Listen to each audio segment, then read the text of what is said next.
Hello everyone, Mortai here. I just want to do a fun little video today. I'm going to do my tier list of what I think are the best BG Blitz maps. Full disclosure, this isn't going to be based off some immaculate information of a high rated player or a hero player of any kind. I'm just going to be doing totally based off of what maps I thought were fun when I did testing on the PTR. All right, let's jump right into this. I made my own little tier list of the BG maps that are only in BG Blitz because not all the maps are available.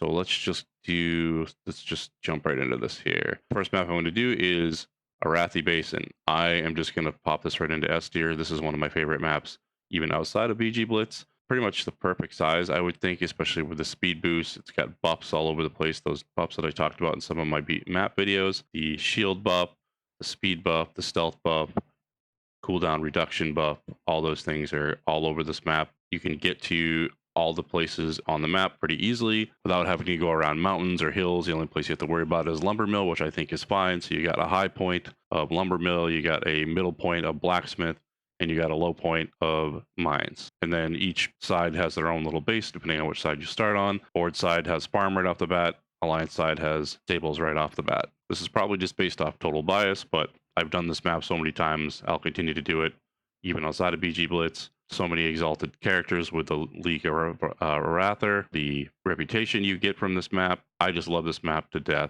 and can never get enough of it. The best part about BG Blitz is the way they've sped this up with the resource increase and then the speed increase and the way the flags reset themselves every 45 seconds just makes this map even more fun because you don't have to worry about base sitting for the most part. You can just zoom around, get a lot of little skirmishes here and there. Just all kinds of different things can happen now in the BG Blitz mode. Next map I'm going to talk about is Deepwind Gorge. And this map I'm going to put in D tier. I think this map needs work. You're going to say, well, it's pretty much the same thing as Arathi Basin, which base-wise it is. It's got 5 bases, just like Arathi Basin does, but the map is much bigger and it has a lot of obstacles to get to those bases. So not only are you have a hard time getting to those bases because it's larger, you also have to go around mountains pretty much to get to every base from the middle point of which is market. Unlike Arathi Basin where blacksmith, the only place you have to worry about going up a mountain is or up a hill is lumber mill. This you have to go around a hill every time to get to any kind of base. There's not a set base that you just go to. There's actually 2 bases that you have to split to right off the bat to kind of get, depending on which side you start off, whereas Arathi has one right in front of you. You just go there and then you choose your second and third. Whereas this one, you got 2 you kind of got to get to right away. Otherwise, you're kind of giving up time to the other team. It's just a lot harder to break off and go help other nodes. It works the same as the Arathis. The flags reset themselves, so you don't have to worry about sitting, which is nice. So you don't have to worry about a player sitting, and then if you want to ghost, they don't have to go halfway across the map or go around all these mountains and stuff to get someplace. Now you can just do that. So that's one good thing. The speed mount increase does help. So it does make it a little bit easier to get to different places, but I just don't like the size and the terrain of this map at all. All right, so the next map I want to do here is Eye of the Storm. This one to me is also S tier, like Arathi Basin. The way the map is set up, it's really fun with the flag iteration in the middle.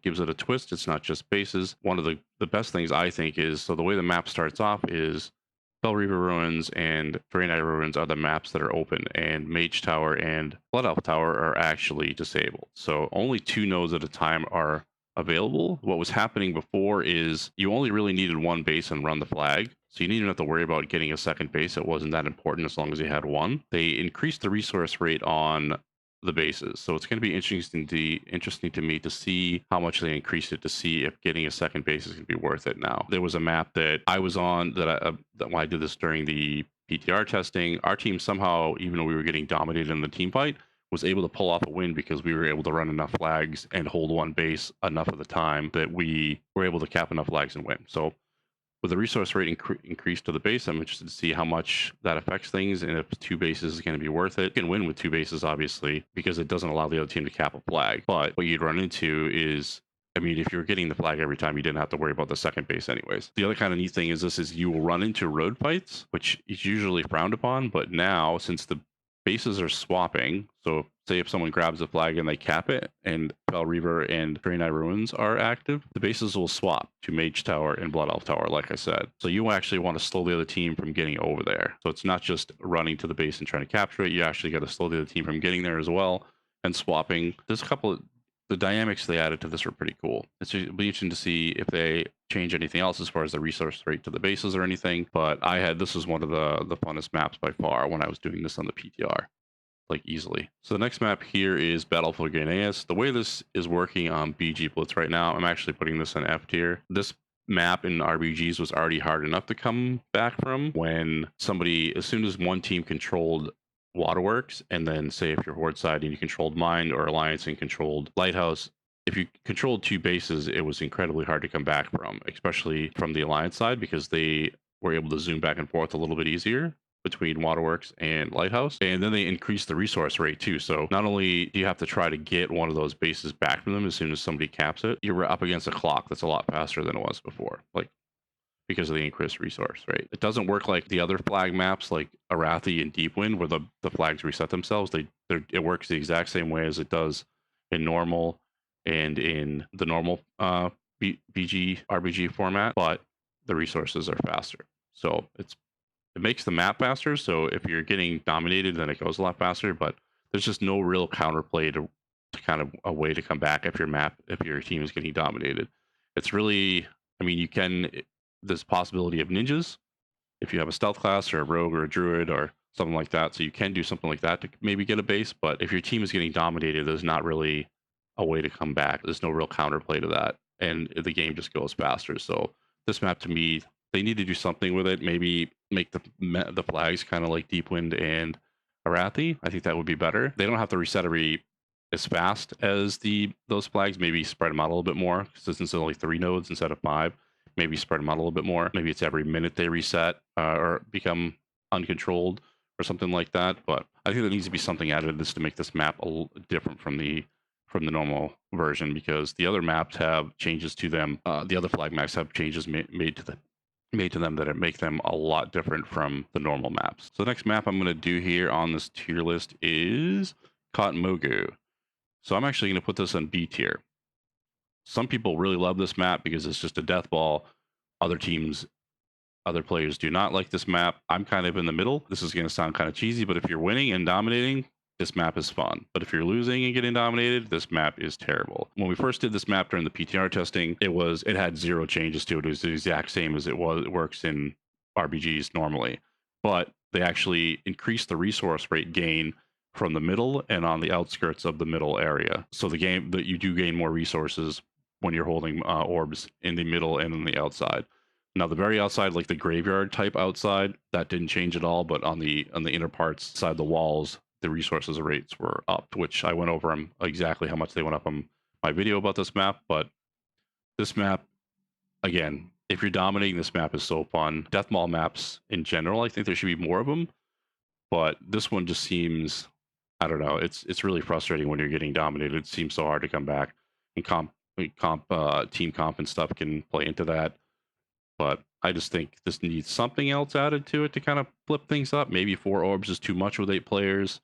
Maybe it can be 3 orbs, which is kind of weird. I don't know how that works. Or 2 orbs, maybe like the Brawl work. The thing I like about Arathi and Eye of the Storm and Deepwind is there's kind of a way to, even if you're getting dominated, there's kind of ways to sneak in some points in there here and there with the resets that happen. So I'm not really sure how that would work with Deepwind or with Mogu. Maybe every minute the orbs just drop automatically. You can't hold them forever, so you got to go back and capture them. I don't know. Something needs to happen to kind of change this one up a little bit.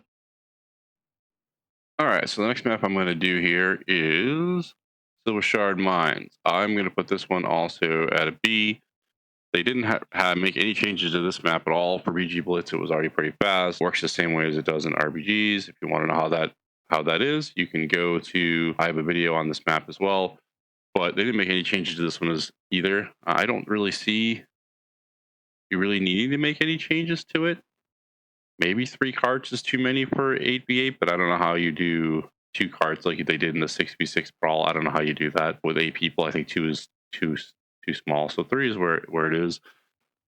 It seemed like this map was pretty quick. It didn't really drag out that much compared to the other ones, which was kind of my worry. But well, I mean, I don't really have a lot to say about this one because there wasn't really any changes made to it. It's just the same as it is in BGs and RBGs. It works a little bit different in RBGs than normal, but it works the same way as it does in RBGs. So If you played it in RPGs, you kind of know how it works. Again, I kind of go over that in the video I did about it, but I don't really see a reason to go on about this map too much. I like it.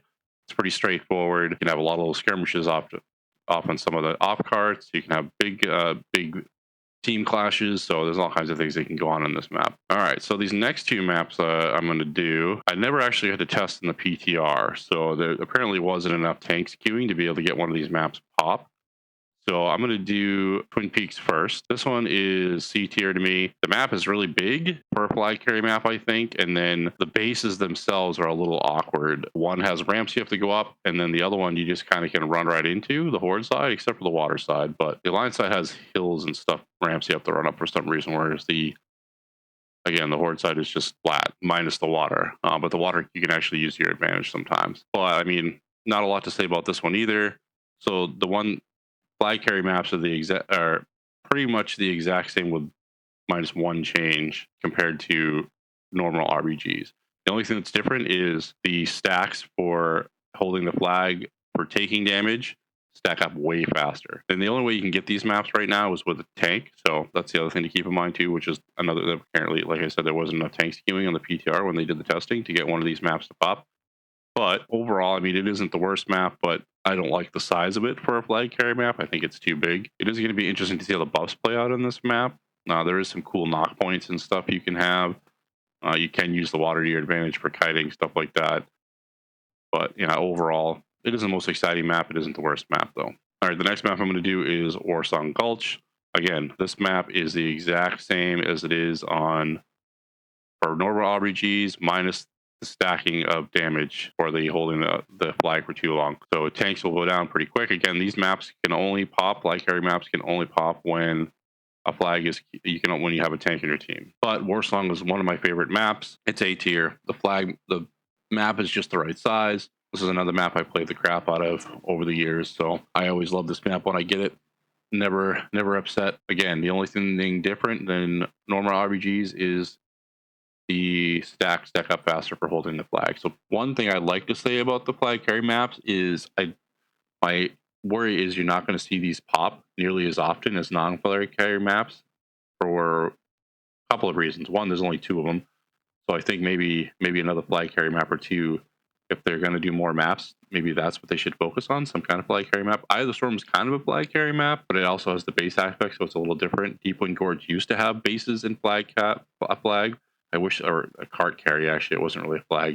So that one was completely different. But Eye of the Storm does have a flag. The other reason you wouldn't see as many flag carry maps, obviously, is because there's going to be less, just in general, less tanks queuing. I mean, that's going to be a fact. So I'm hoping, and you can also get non-flag maps with a tank. So there's no guarantee you're even going to get a flag carry map when you get a tank. So I just almost want to see, and this is probably the sadist in me, but I almost want to see these maps pop without a tank as well. And maybe have something where the stacks go back to normal if you don't have a tank in your team. It would be kind of cool to see almost how people adapt and what classes would become flag carry maps, what specs classes would become flag carriers without a tank spec on their team. It'd be interesting to see how that would happen, but it's going to be upsetting to me that I won't see Warsong that much because of just how everything works. So that's just my 2 cents on that, but maybe I need something needs to be done, or just add more flag carry maps in general. Maybe, but something needs to be done for that. All right, looking over these, is there anything I want to change? I was actually thinking I do want to move, as much as I don't want to, I kind of like emotionally put Arathi in S tier, but I think this is probably a tier map. It is a little bigger. There is still a lot of zooming around and stuff you do. The changes they made to it were pretty good as far as, the way the flags work and stuff, but it's still a relatively large map. Considering, I don't think that's a bad thing. I think that just keeps it from S tier in general. I think Eye of the Storm stays where it is. I'm going to keep Warsong where it is. Out Mogu. So this is one that hovers between B and C. I think just because of what I said, it's terrible if you're losing and getting stomped. It's great if you're the one doing the stomping and winning. So I think that puts it in the middle on as far as C tier. Silver Shroud, I'm just going to keep it B because that one's just so straightforward. There's nothing really that pops out at you except for maybe changing the carts. Other than that, it's pretty straightforward. There's nothing that really can throw you off there. I think Twin Peaks, I'll keep where it is. Deepwind, I'm just going to keep it D because I almost want to see that go back to the old map where it had the car carry in the middle. I think that made that really interesting. And that DHs kind of dominated that map back in the day, but they made some changes to it, so DHs couldn't just zoom around like they could when they first came out with this map. But I just think that it needs to go back to the old map. That's just my opinion. This new map is just the same thing as Arathi Basin, just bigger with more hills that you have to go around. It's just the terrain is kind of awkward. I don't know. That's just going to stay there. And Battle for Gdańsk has just never been one of my favorite maps. I don't know. Maybe other people feel differently, and the fact that it's just exactly the same minus increased resource rate just makes. I mean, if the game's going badly, it just ends faster. But it also makes it so there's no way really to come back. It makes it because there's even in normal RBGs there's a point where you just can't come back unless you 3-cap. The increased resource rate just makes that even worse. So that map is going to stay in F tier to me. Yeah, I don't see that changing at all. So that's kind of where I'm at with this as far as these maps as they go in BG Blitz. As I mentioned a few times, I've did some videos on BG Blitz maps, actually all of them minus the flag carry maps, just because, like I said, I haven't got any of those yet. When I get a chance to do them, whether that's on the PTR, if they do another Blues event or play with the Blues event, or whether it's when it gets launched with 10.2, I'll have videos out on that just to see how they work. Again, they're going to be, there's no real changes to them other than just that you die faster with the flag. So make sure you check out my videos and how these BGs work. There are some changes to them. Some of them have some significant changes to them. Others are, like I said, we're just kind of the same. But yeah, so kind of let me know in the comments what you think of my tier list here. This is the first time I've done something like a tier list of any kind, actually. Kind of fun. Some of them are kind of cringy to me, but some of them are like these kind of ones where you just do maps or expansions or whatever are fine. But I enjoyed it. I had fun doing this. But yeah, let me know what you think of my tier list, what you change, if you'd moved anything, what you're excited about. Just keep an eye out for more content because I'm trying to pump out something every couple of days. Hopefully it doesn't make it so my content is kind of weird and awkward, but as I try to think of things to do. But yeah, overall, I'm having a lot of fun and enjoying this. Like, subscribe, again, comment, let me know what you think of my tier list, what you think of BG Blitz, and I'll see you in my next video.